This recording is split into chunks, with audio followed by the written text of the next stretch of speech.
2024 का नतीजा यानी 24 का रिजल्ट आपको बताने की कोशिश करेंगे। जी न्यूज के स्पेशल मेगा शो 24 की सरकार में आपका बहुत बहुत स्वागत। तो चलिए प्रणय, ओपिनियन पोल की शुरुआत करते हैं और जनता भी उसी का इंतजार कर रहे हैं। जो दर्शक है हमारे, और बिहार के साथ हम ये शुरुआत करेंगे। एनडीए हो या इंडिया गठबंधन, दोनों ही बिहार में सीट बंटवारे की लड़ाई सुलझाने में जुटे हैं प्रणय। बिल्कुल, और दोनों ही तरफ ये जो कवायदें और कोशिशें चल रही है शोभना, उसमें सबसे महत्वपूर्ण जो फेज फंसा हुआ है वो फंसा हुआ है सीट शेयरिंग के फॉर्मूले को लेकर। लेकिन ओपिनियन पोल के आंकड़े क्या कुछ कह रहे हैं? जी न्यूज और मेट्राइज के सर्वे में आगामी लोकसभा चुनाव में बिहार की 40 सीटों में एनडीए को 37 सीटें मिलने का अनुमान लगाया जा रहा है। तो देखिए, पहला आंकड़ा आपको बता रहे हैं। बिहार देश का राजनीतिक रूप से काफी सक्रिय राज्य माना जाता है और कई बार बिहार ने बड़े राजनीतिक बदलावों की जमीन भी तैयार की है। और अगर इंडिया गठबंधन की बात की जाए तो 3 सीटें उसे मिल सकती हैं। यानी बड़ा झटका, बड़ा नुकसान यहां पर नजर आ रहा है। तमाम कोशिशों और कवायदों के बावजूद शोभना, वो सासाराम की जो तस्वीर थी जिसमें जीप चलाते हुए तेजस्वी यादव और राहुल गांधी नजर आए थे, लेकिन यहां पर आंकड़े और ओपिनियन पोल जो है वो कुछ और दिशा दिखाते नजर आ रहे हैं। बिल्कुल, देखिए, और 2019 की अगर हम बात करें तो बीजेपी को 17 और जेडीयू को 16 मिले थे, यानी कुल मिलाकर 33। लेकिन इस बार 37 सीटें इंडिया गठबंधन को जाती हुई दिखाई दे रही है। इंडिया गठबंधन को इस बार सिर्फ 3 सीटें मिलने का अनुमान जता रहे हैं। और ये देखिए, प्रधानमंत्री नरेंद्र मोदी की तस्वीर आ चुकी है जंगल सफारी का आनंद वो लेते हुए।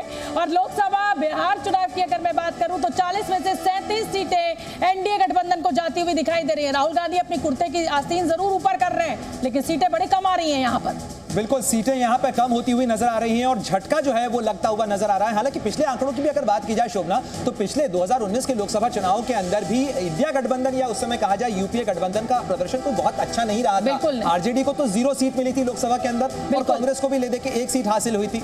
और चलिए जल्दी से वोट परसेंटेज भी मुझे लगता है कि हमें अपने दर्शकों को दिखा देना चाहिए बिहार का। ये तो हमने आपको सीटें दिखा दी और इसमें 37 सीटों के साथ एनडीए गठबंधन बढ़त बनाए हुए। लीजिए, बिहार में लोकसभा चुनाव में 53% जो वोट शेयर है वो एनडीए को जाता हुआ दिखाई दे रहा है। अगर मैं 2019 की बात करूं तो उस बार यहां पर 46% वोट परसेंटेज जो है वो मिला था एनडीए गठबंधन को। यानी इस बार वोट परसेंटेज में भारी इजाफा है। मेट्राइज के सर्वे के मुताबिक लोकसभा चुनाव में झारखंड की 14 सीटों पर क्या स्थिति रहने वाली है? एनडीए यानी बीजेपी और आजसू के खाते में 13 सीटें, जबकि इंडिया गठबंधन को सिर्फ 1 सीट मिलती हुई दिख रही है, जिसमें जेएमएम, कांग्रेस और आरजेडी शामिल है। यानी पिछले चुनाव के मुकाबले एनडीए को झारखंड में 1 सीट ज्यादा मिल रही है। बीजेपी को 11 मिली थी उस समय 2019 में, और जेएमएम को 1 और कांग्रेस को 1 मिली थी, आजसू को 1 मिली थी। यानी 12 सीटें मिल रही थी। प्रणय, मुझे लगता है वोट परसेंटेज बताना चाहिए। बिल्कुल, और वोट परसेंटेज की भी अगर बात की जाए यहाँ पर, तो आप देखिए कि किस तरीके से लोकसभा चुनाव में जो गणित समझ में आ रहा है इस समय,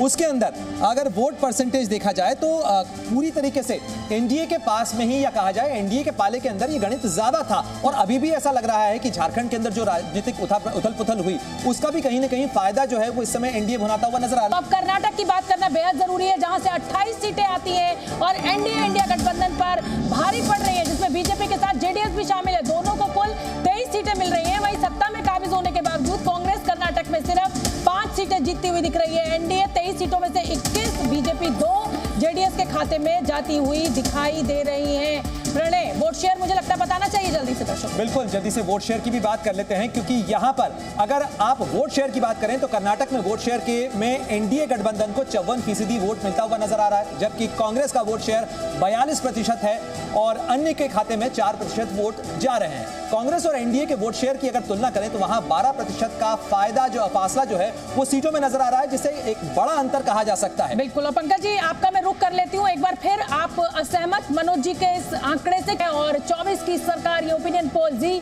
न्यूज और मेट्राइज का जो सर्वे है उसके मुताबिक लोकसभा चुनाव में आंध्र प्रदेश की कुल 25 सीटों का हम बात कर लेते हैं और यहाँ पर मुकाबला बेहद टक्कर का दिख रहा है। वाईएसआरसीपी को 12, जबकि एनडीए गठबंधन को 13 सीटें मिलती दिख रही है। प्रणय, बिल्कुल, और यहाँ पर भी जो आप देखिए अशोभना, इन तमाम राज्यों की जहां हम बात कर रहे हैं वहां पर एक सीट एडजस्टमेंट के लिए फॉर्मूला बीजेपी ने निकाला था, जहां टीडीपी के साथ में गठबंधन भी एनडीए को उनको शामिल करना जो है वो इसमें शामिल रहा। और हाल ही में बीजेपी और टीडीपी ने और साथ ही जनसेना ने एनडीए को ज्वाइन किया, बीजेपी के साथ उसने गठबंधन को मजबूत किया और अनुमान यह है कि गठबंधन को फायदा इससे मिल रहा है।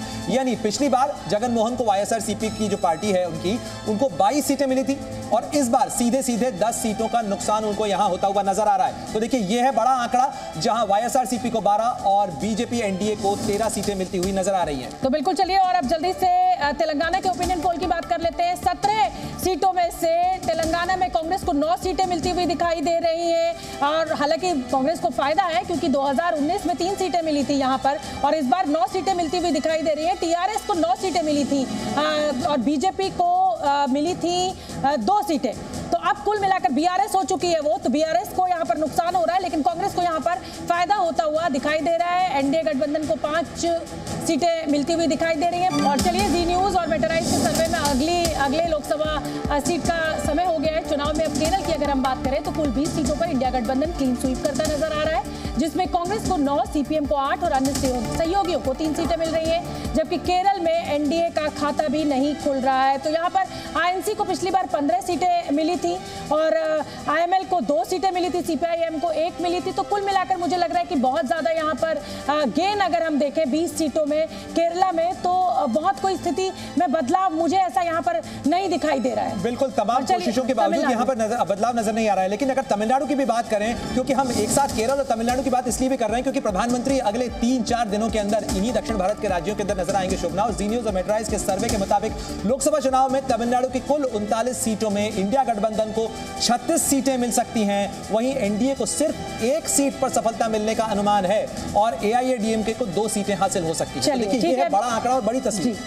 और जल्दी से अब वोट शेयर भी बता देते हैं क्या हम, और वोट शेयर का आंकड़ा भी देखिए जल्दी से सामने आ रहा है। तमिलनाडु में इंडिया गठबंधन को लगभग 60% वोट मिल रहा है और वो सीटों में इंगित भी हो रहा है प्रणय, बड़ा मेजर यहाँ पर विन इंडिया गठबंधन को दिखाई दे रहा है, जबकि एनडीए को इसके मुकाबले सिर्फ 20% वोट मिल रहा है। एआईएडीएमके को माफ कीजिए 16% वोट मिल रहा है, 4% वोट अन्य के खाते में जा रहा है। पश्चिम बंगाल, ममता दीदी की स्टेट की बात करें, 42 सीटें हैं यहाँ टीएमसी से, उसमें टीएमसी को 24 सीटें मिल रही हैं बंगाल में, यानी ममता दीदी बीजेपी से बेहतर प्रदर्शन कर सकती हैं। बीजेपी को इस बार 17 सीटें मिल सकती हैं, जबकि इंडिया गठबंधन को केवल 1 सीट से ही संतोष करना पड़ रहा है। प्रणय, बिल्कुल शोभना, और दीदी की चोट जो है वो कई बार बीजेपी की कोशिशों को चोट दे देती है। इस बार फिर उन्हें चोट लगी है। और जी न्यूज़ और मेटराइज के सर्वे में टीएमसी को 43% वोट मिलने का अनुमान लगाया जा रहा है, जबकि बीजेपी को 41% वोट मिल सकता है।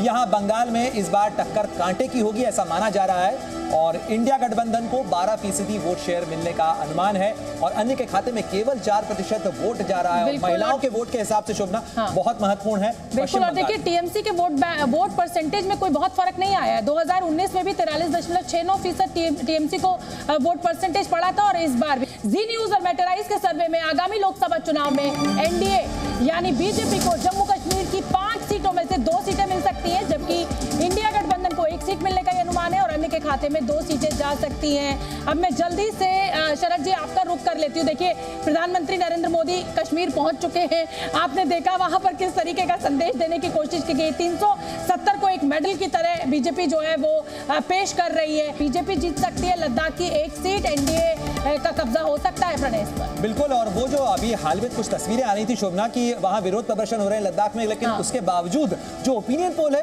वो ये इंडिकेट कर रहा है कि लद्दाख की सीट भी इस समय बीजेपी के खाते में जाती हुई नजर आ रही है और लोकसभा 1 सीट है वहां पर, एनडीए यानी बीजेपी इस पे कब्जा कर सकती है और कांग्रेस के खाते में कुछ आएगा या नहीं, या अन्य के खाते में सीट जाएगी, इस चीज को लेकर भी जो लोगों के मन में चर्चा थी या लोगों के मन में था वो कहीं ना कहीं यहाँ इससे साफ हो रहा है। और अंडमान की भी बात कर लेते हैं। देखिए, ये जो छोटी छोटी यूनियन टेरिटरीज हैं, ये छोटी छोटी सी जो जगह हैं, ये भी खास अहमियत रखते हैं। जी न्यूज़ और मेटराइज के सर्वे में अंडमान निकोबार द्वीप समूह में भी बीजेपी अपना कमल खिला सकती है, ये बड़ी और महत्वपूर्ण चीज हो सकती है और वहां पर कांग्रेस का एक बड़ा गढ़ रहा शोभना अंडमान और निकोबार, लेकिन इस बार उसके हाथ में 0 आ सकता है। बिल्कुल, और देखिए ये अंडमान के भी हमने आपको दिखाया, लद्दाख भी दिखा दिया, जम्मू कश्मीर भी दिखा दिया और अब आप दादर नागर हवेली का ओपिनियन पोल भी देख लीजिए। दादर नागर हवेली की सीट को लेकर 1 ही सीट है यहाँ पर लोकसभा की और वो भी एनडीए की झोली में जाती हुई दिखाई दे रही है, जबकि इंडिया गठबंधन को यहाँ पर कोई भी सीट नहीं मिल रही है। तो प्रधानमंत्री नरेंद्र मोदी ये जो सफारी कर रहे हैं, जो जिप्सी में नजर आते हैं बार बार आपको टीवी स्क्रीन पर, तो समझ लीजिए कि ये चमत्कारी